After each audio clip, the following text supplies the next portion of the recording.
welcome Aries to your Love Tarot reading for April 2021.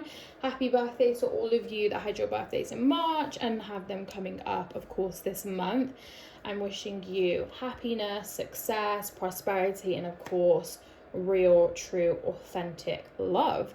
So we're going to get started. We've got 9 cards here, and I'm going to clarify each card with an additional tarot card. If you'd like to get a personal reading with me, please head over to my Instagram and you can DM me there and I can get you booked in for a reading. All tarot readings are set at £20 British, and you can pay via PayPal or bank transfer depending on where you are. And yeah, make sure to follow me on my social media, like, comment, and subscribe. I appreciate all of your guys' support so far. So let's get straight into it. Remember, the energy is transferable. I could be explaining it as if you're doing it, but it could be happening to you. Take whatever resonates and leave everything else behind. So starting off, we have the Tower and the 8 of Cups here. There was something that kind of just shocked your system. It could have been the foundation in which a relationship had happened. This could be in the near past. It could have happened recently. And things just kind of went to shit, basically. So let's clarify the Tower and see what Spirit has to say here. Okay, let's sort these cards out because they're a bit jumbled up.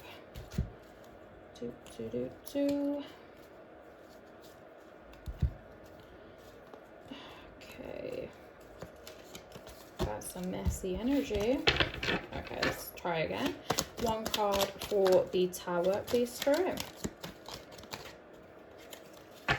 Just 1 card. Okay, so we've got the Ace of Wands. So with whatever ended here, or whatever kind of like catalyst brought out some shit, there is going to be a new beginning here. Could be a new sexual beginning, friends with benefits for some of you, as I feel like that may be what you're interested in, or this is maybe what your person's interested in. But there is a new beginning. Can also represent other opportunities, so you may just be in your bag after this. 8 of Cups does represent that either you walked away or this person walked away from you. There is a sense of disappointment. You know, if you're thinking about 1 to 10, you've got 8 there. 10 of Cups being like complete contentness. So it's like as if you had a lot going there, or you thought that you worked really hard towards something and you were nearly there, and then like you had to walk away because of this Tower moment or for other reasons. Let's clarify the 8 of Cups. Okay, so we have the 6 of Cups. This indicates this is a, you know, like a past person, someone that you're potentially in a relationship with before. You may have grew up with this person or known them for a very long time. Also, 6 of Cups does represent that you're reminiscing back on, you know, the good times, the good memories, you know, and maybe even contemplating going back to this person's life, or they're, you know, contemplating coming back to you. Then we have the 9 of Swords. You could be having problems sleeping, staying up at night. You could have anxiety around this stuff. There is a deep loss here. This can relate to like friendships and business relationships as well. So, you know, you could be mourning the relationship or mourning the loss of somebody. Of course, take that as it resonates. Let's clarify the 9 of Swords. The 9 of Swords does represent like staying up late, anxiety around love, friendships, relationships. Okay, 1 card for the 9 of Swords, please. Okay, too many cards, just 1.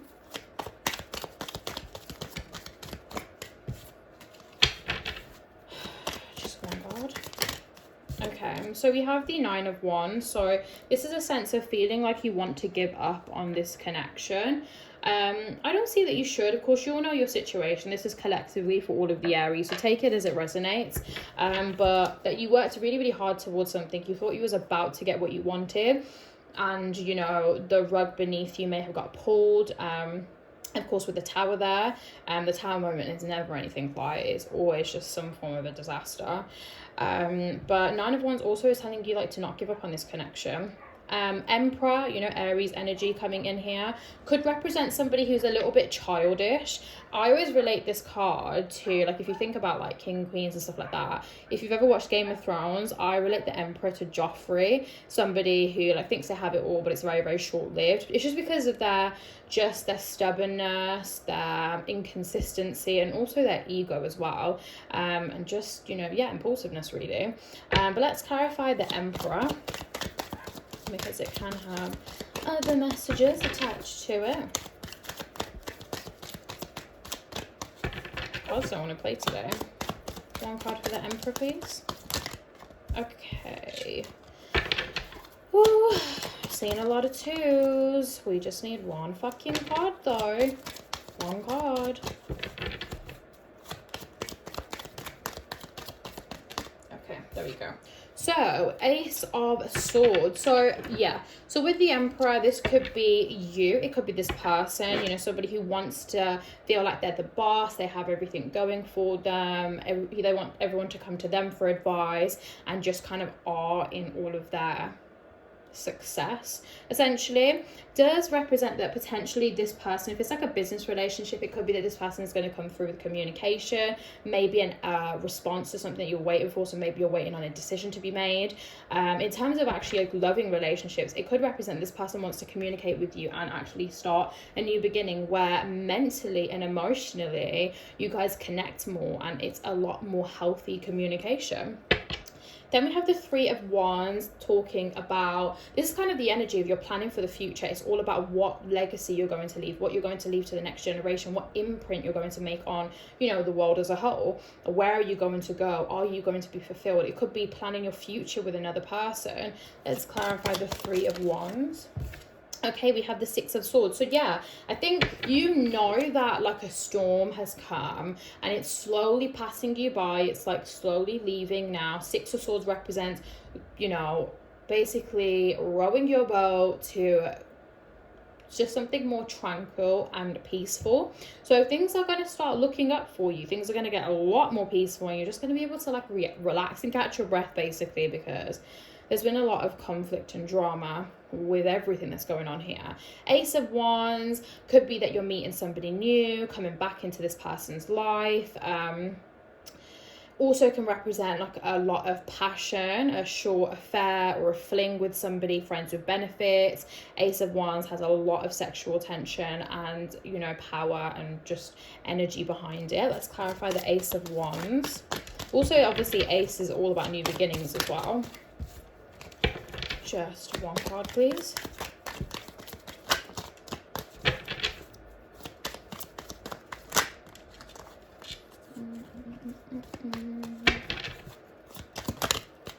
Okay, we have the Page of Pentacles. So it could be that somebody's coming in with like more of like a light offer. But it could be that you're waiting for some finances to come through, a decision to be made. It could be that somebody's offering you something a little bit more stable in terms of finances. You have got the Page of Pentacles again here, right there again. It could be somebody moving slowly towards you to kind of make like a light offer. Maybe they're not in the position to make you like a big grand gesture in terms of finances. They might still be waiting for certain things to happen for them, might still be like working towards financial independence and security. So they're just like basically like they're just offering all that they can, which, you know, is still lovely in itself. All that they have they'll share with you, and that's obviously inevitable that it will grow as well. So let's clarify the Page of Pentacles. Okay, we have the Magician. So they're manifesting like this new beginning. I can't even show you the card properly, but they're manifesting this new beginning with you, whether that's consciously or subconsciously. You know, they want this new beginning, and or you may want this new beginning, and I think it's going to happen. You know, you got the World right next to that, which is all about things moving in your favor, removing all the stagnancy, the negativity out of your life, moving towards something more healthy. It's a new chapter, a new beginning. Ultimately, the world is at your hands. Let's clarify the World, please. So we have the Ten of Wands. Yeah, it's all about completion. So finally getting to the destination. Finally getting everything that you want. You know, things are going to start looking up for you. And then we have the King of Cups. So you may potentially be dealing with a water sign, potential Cancer, Scorpio, Pisces. It could be this person is going to come in with like a light offer, but in terms of romantically, they're going to really pour their heart out in terms of their emotions for you. Somebody who's the King of Cups is somebody that, you know, just has a really nice, like soft natured soul. They're very loving, they're very caring, they're romantic, they're passionate, and they're also emotionally stable and fully have the capability to express their feelings and emotions. Let's clarify the King of Cups. It could also represent that there's this new person coming into your life as well. Two of Swords, it could be that they're going to come in and want to communicate and show you their feelings, but they had like a moment where they were just like, just had a blindfold over them essentially. You know, that's how it looks on the two of Swords card. Just not seeing things clearly, wanting to move forward but not really knowing where to go, a sense of stagnancy, confusion. And now that is lifting, that fog, that, you know, mustiness is lifting so they can come towards you. I'm going to pull out a couple of cards from the Romance Angel Oracles. Let's see what the Romance Angels have to add for this month, Aries, in love.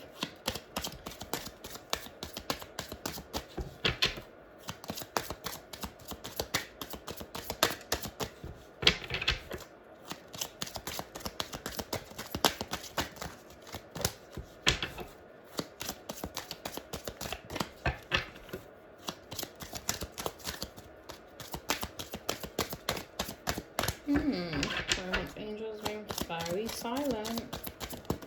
Okay, we've got one card, we'll go with that.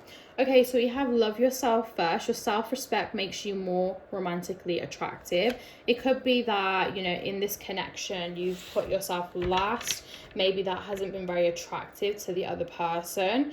But it's telling you to look, you know, look after yourself. Love yourself first. Focus on yourself. When you love yourself, you'll be able to give more love to other people. But also know that you're deserving of love, and you'll accept that love as well. So that is everything for all of my beautiful Aries out there. I hope you all have a very happy birthday. If you'd like to book in a personal reading with me, of course, head over to my Instagram. If you'd like to also leave me a tip, I'd really appreciate that. No pressure at all. You don't need to, but my PayPal and my Cash App is linked in the description box below. Make sure to follow me on my social media. That's where I give you updates and drop a bunch of other keys that would help you on your journey. I also post like daily and weekly guidance messages on there in the form of reels as well, so you may enjoy that. If you'd like to book in a personal reading with me, head over to my Instagram, or you can email me on jessica@discoveroneness.co.uk. Again, everything is linked in the description box below. Make sure to like, comment and subscribe, and I will see you in the next video.